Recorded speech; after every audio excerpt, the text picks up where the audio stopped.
There was a real sense of solidarity, of interest, of enthusiasm. The noise level, meaning the discussions, just didn't stop all day.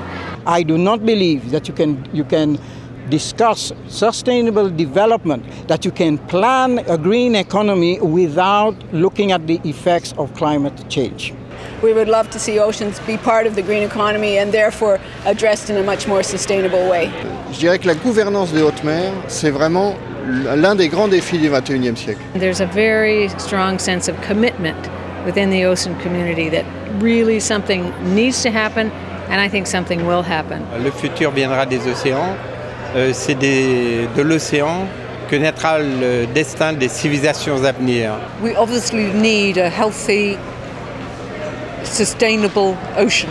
I would love to encourage people to talk to their parliamentarians, talk to their politicians, to get them to support action on improving the state of oceans. We need to form partnerships between governments, intergovernmental agencies, the non-governmental organizations, and most critically with business and industry to develop and implement the solution. La Blue Society, c'est de l'innovation, c'est évidemment du développement durable, avec une chose qui est fondamentale et que l'on ajoute par rapport aux 3 piliers du développement durable, qui est la culture, c'est-à-dire l'appropriation par la société civile, l'appropriation par les citoyens, sans laquelle rien ne peut se faire.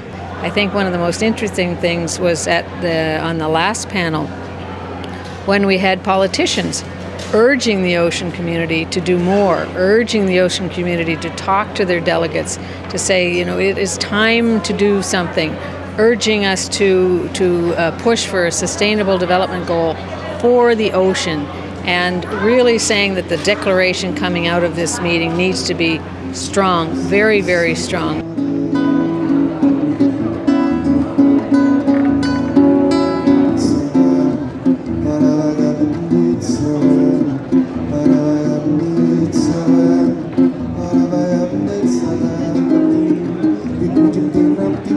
Thank you.